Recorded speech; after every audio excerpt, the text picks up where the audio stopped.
Assalamualaikum warahmatullahi wabarakatuh. Ini adalah video perbentangan subjek Falsafah Pengurusan MGM 3102 yang bertajuk Pembukaan Cawangan Syarikat Royal di Hokkaido, Jepun. Persekitaran perniagaan beg tangan. Imbasan persekitaran perniagaan di Jepun. Imbasan persekitaran perniagaan ini dilakukan dengan melihat tingkah laku pelanggan seperti cita rasa. Penduduk di Jepun lebih cenderung memilih beg tangan yang tahan lama dan bergantung kepada kegunaan. Pelanggan di Jepun maupun di luar negara boleh membeli beg tangan yang terdapat di Jepun dengan mudah dengan melayari beberapa kedai atas talian.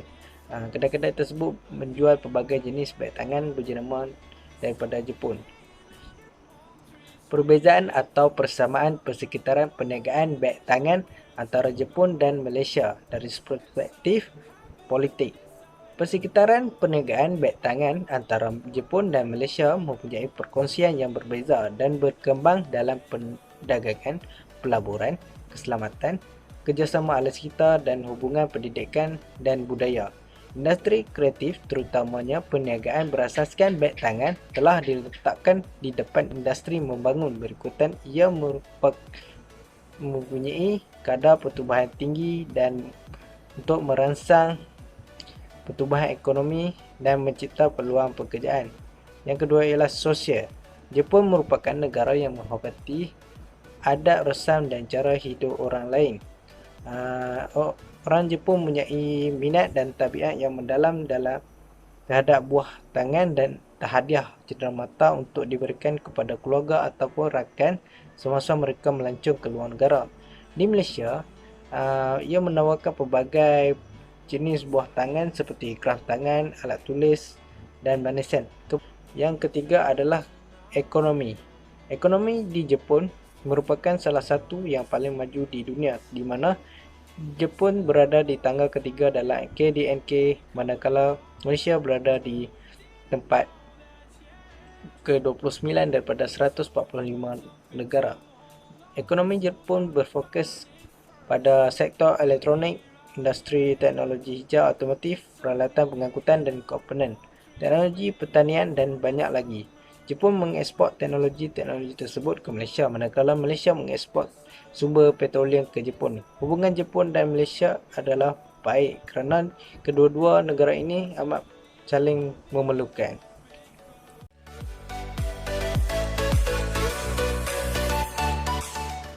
Dimensi utama pemilihan cawangan syarikat Royal di Hokkaido, Jepun mengikut kerangka kerja Hofstede. Yang pertama, dimensi jarak kuasa. Jarak kuasa adalah merupakan sejauh mana institusi dan organisasi yang kurang berkuasa dalam sesuatu negara mengharapkan ataupun menerima bahawa kuasa yang diagihkan secara tidak sama rata. Jepun adalah masyarakat hierarki yang bersepadan. Orang Jepun selalu menyadari bahawa kedudukan hierarki mereka adalah dalam persekitaran sosial. Walau bagaimanapun, ia tidak seperti hierarki yang diamalkan seperti di negara-negara Asia yang lain. Bilangan orang asing akan menganggap orang Jepun sebagai masyarakat yang sangat mementingkan hierarki. Namun, jelas ini menunjukkan di Jepun hierarki walaupun ada, tapi jarak kuasanya tidaklah begitu besar perbezaannya. Dimensi yang kedua adalah dimensi individualism. Dimensi ini menekankan isu kebergantungan masyarakat terhadap anggotanya. Hal ini berkaitan dengan apakah imej diri seseorang, di mana digambarkan dalam istilah saya ataupun istilah kami. Dalam masyarakat individualism, masyarakat seharusnya menjaga diri mereka sendiri dan keluarga mereka sahaja. Dalam masyarakat kolektivis pula, individu dijaga dalam suatu kumpulan dan dengan balasan, individu tersebut setia dengan kumpulan itu. Masyarakat Jepun majoriti menunjukkan banyak ciri masyarakat kolektivistik seperti meletakkan keharmonian kelompok ke atas individu dan mempunyai rasa malu yang kuat kerana kehilangan maruah jika individu melakukan kesalahan. Walau bagaimanapun, dalam budaya yang lebih kolektivistik, orang yang setia kepada kumpulan dalaman mereka sejak lahir seperti keluarga yang besar dan masyarakat ataupun masyarakat setempat. Menurut pemerhatian kajian lepas yang diperoleh, orang Jepun berpengalaman sebagai kolektivistik mengikut standard barat dan berpengalaman sebagai individualism mengikut standard Asia. This ain't the same. They say love heals all. It makes it all alright. Antara cabaran yang lintas budaya antara negara Jepun dan Malaysia adalah gaya komunikasi yang berbeza. Secara umumnya, Jepun sangat dikenali dengan negara yang sangat mencintai bahasa mereka. Menurut SQL Maestro Group 2020, sebanyak 99.5% rakyat Jepun yang bercakap bahasa Jepun dan hanya 0.9% rakyat Jepun yang mengetahui dan bertutur bahasa lain seperti bahasa Inggeris, Cina, Korea dan lain-lain. Cara syarikat kami ingin mengatasi cabaran tersebut adalah mengupah pembantu jualan yang menguasai berbilang bahasa. Kami akan mengupah seorang pembantu jualan berwarga negara Jepun dan boleh bertutur dalam bahasa Inggeris untuk bekerja dengan perniagaan kami. Pembantu jualan mempunyai bakat yang perlu untuk diri sendirinya untuk berkomunikasi dengan jelas, secara logik dan cekap. Hal ini dapat membantu kami untuk berkomunikasi dengan pelanggan Jepun melalui pembantu jualan. Cabaran yang kedua adalah budaya fashion yang berbeza. Remaja di Hokkaido, Jepun menggayakan fashion beg tangan yang feminin, beg tote, kerana selesa dan mempunyai saiz yang besar dan mempunyai kombinasi warna dan pencampuran corak seperti jalur dan bunga yang menarik. Namun reka bentuk beg tangan perniagaan kami adalah berdasarkan budaya fashion di Malaysia yang gemar menggunakan beg tangan yang sangat kecil dan beg silang serta memilih untuk menggayakan warna-warna pastel dan tidak bercorak. Cara untuk mengatasinya adalah budaya fashion mengikut kehendak pelanggan. Perniagaan kami menghasilkan beg tangan mengikut kehendak pelanggan walaupun reka bentuk beg tangan kami berdasarkan budaya fashion di Malaysia. Walaupun menggayakan beg tangan tersebut dengan warna-warna pastel dan tidak bercorak, beg tangan kami adalah berkualiti tinggi, mampu dimiliki dan bergaya segera terlintas di fikiran pengguna. Cabaran yang terakhir adalah gaya membuat keputusan yang berbeza. Pemimpin autokratik Jepun tidak akan menerima pendapat orang lain. Mereka suka membuat keputusan untuk keseluruhan kumpulan dan pembuat keputusan akan menilai kemungkinan dan memilih rancangan dan kemudian organisasi melaksanakan rancangan itu tanpa input orang lain. Pemimpin juga akan bertanggungjawab sepenuhnya terhadap hasil yang baik atau buruk akibat keputusannya. Cara syarikat kami mengatasi adalah gaya kepimpinan demokratik. Kepimpinan demokratik dikenali sebagai kepimpinan bersama adalah sejenis gaya kepimpinan di mana ahli-ahli pekerja mengambil peranan ahli-ahli pekerja yang lain untuk dalam proses keputusan. Ahli pekerja digalakkan untuk berkongsi idea dan pendapat walaupun pemimpin mempertahankan keputusan akhir atas keputusan.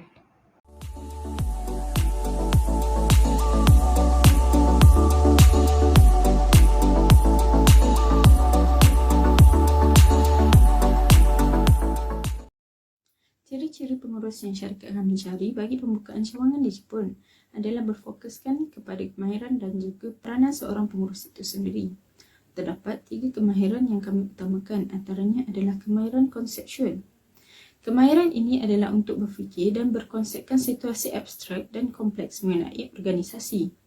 Calon pengurus perlulah mempunyai kemahiran ini kerana seorang pengurus yang baik dapat membayangkan masa depan dan visi perniagaan dalam memajukan perniagaan beg tangan kami di Jepun.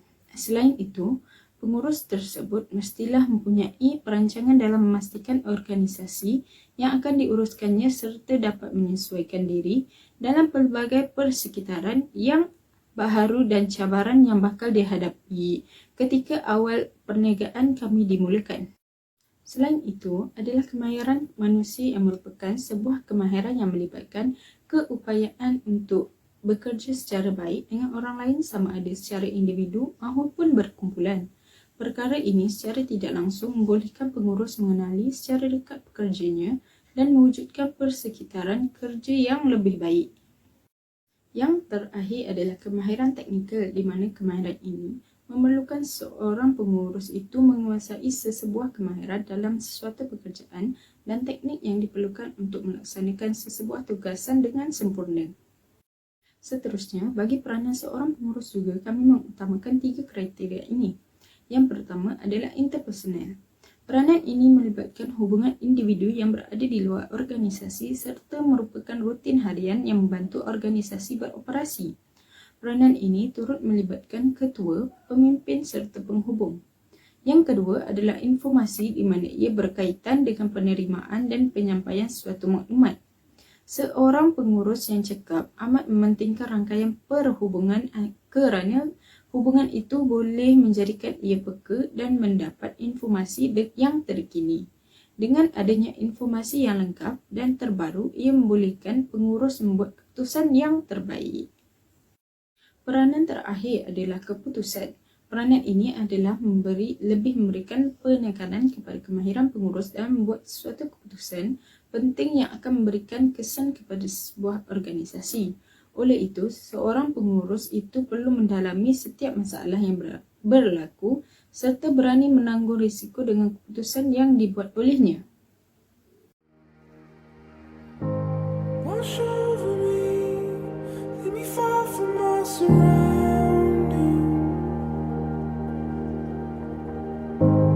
Take over me, over every rushing memory. If only for a moment. Aktiviti dan program yang dilaksanakan oleh pengurus untuk memastikan pekerja terbiasa dengan amalan negara asal, Malaysia. Yang pertama ialah mengenal pasti pengalaman pekerja.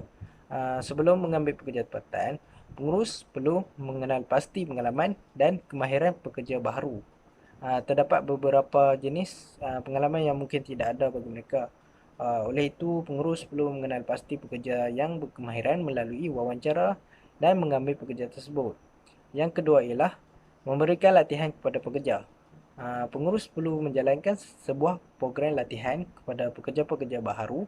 Hal ini dapat memberikan mereka pengalaman dan ilmu yang perlu diketahui dan diadaptasikan apabila menjalankan tugas mereka di dalam organisasi tersebut. Pengurus perlu menjalankan latihan berkaitan bahasa, budaya dan matlamat yang harus dicapai. Yang ketiga ialah manfaatkan manfaat dan kelebihan. Manfaat dan kelebihan yang ditawarkan organisasi merupakan perkara yang penting yang dititikberatkan oleh pekerja. Hal ini memberikan mereka manfaat ketika bekerja di situ.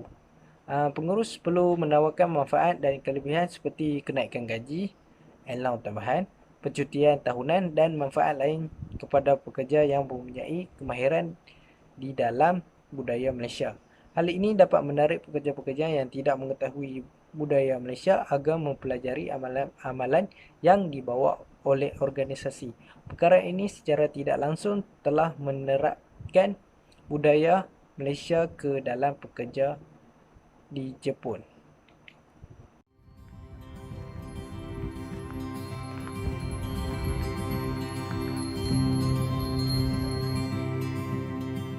Antara tingkah laku yang harus dimiliki oleh seorang pekerja yang kami cari adalah seorang pekerja yang dapat menyesuaikan diri dengan pelbagai budaya atau lebih dikenali sebagai cultural fit.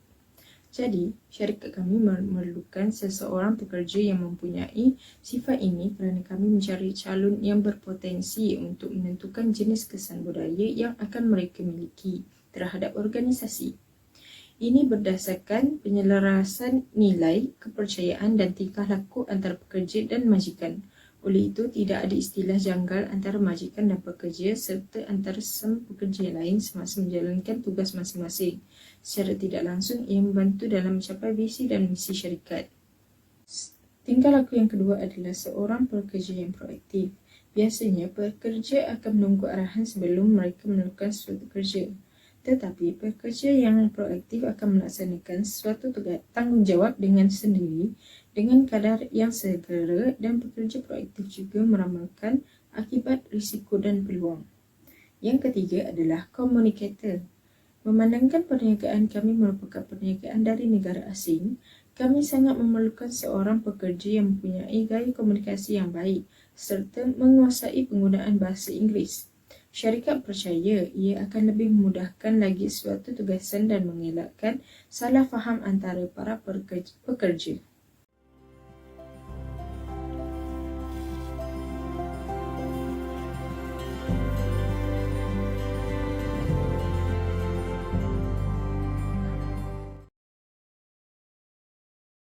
Antara faktor keberkesanan integrasi budaya pekerja dalam budaya korporat kami adalah penerapan integriti, di mana pekerja yang integriti kerja seperti jujur, amanah dan mesra akan menyebabkan pekerja bekerja dalam keadaan teratur dan bernilai murni untuk menghadapi pelanggan. Faktor yang kedua adalah menitik beratkan masa. Penduduk atau pekerja Jepun aman menitik beratkan berkaitan masa. Mereka akan datang awal ke tempat kerja supaya tidak menjadi kelam kabut dalam perjalanan, di mana masyarakat Malaysia yang bersifat santai dan tidak ambil endah tentang masa. Hal ini menyebabkan kerja dapat disiapkan dan dibuat mengikut masa yang ditetapkan oleh majikan dan pengurus. Faktor yang ketiga adalah penerapan motivasi. Budaya kerja yang memotivasikan pekerja lain atau diri sendiri mengetahui apa tujuan hidup mereka dan menghayatinya. Soalan 8. Bagaimana organisasi mendapat manfaat daripada organisasi rentas negara yang berkesan dengan budaya korporat yang kuat? Yang pertama, membuat pekerja merasa seperti sebahagian daripada syarikat. Perkara ini dapat membuat pekerja seperti merasa berada dalam satu keluarga di mana mereka akan melakukan kerja penuh semangat dan bekerjasama antara satu sama lain. Oleh itu, masalah komunikasi antara pekerja dan pengusaha akan menjadi lancar. Ia akan meningkatkan jualan dan menyumbang sama-sama idea. Dengan kata lain, bekerja dengan cekap. Yang kedua, mendorong pekerja untuk menjadi lebih inovatif dan kreatif. Budaya korporat yang kuat boleh mendorong pekerja untuk menjadi lebih kreatif dan inovatif apabila pelbagai risiko diambil oleh organisasi untuk memajukan organisasi. Ini menyebabkan pencabahan idea-idea baru untuk membantu dalam pengurusan organisasi. Idea-idea baru ini digunakan untuk menyelesaikan masalah yang dihadapi oleh organisasi. Apabila semua masalah dapat diselesaikan, mereka dapat memaksimalkan pendapatan dan jualan mereka. Yang ketiga, mengubah pekerja menjadi penyokong atau pengkritik. Budaya korporat yang kuat boleh mengubah pekerja menjadi penyokong atau pengkritik, di mana pekerja boleh membela diri sendiri dan mengkritik untuk berbagai aspek. Contohnya, mereka menginginkan gaji yang lebih tinggi daripada sebelumnya. Wash over me, let me fall from my surroundings.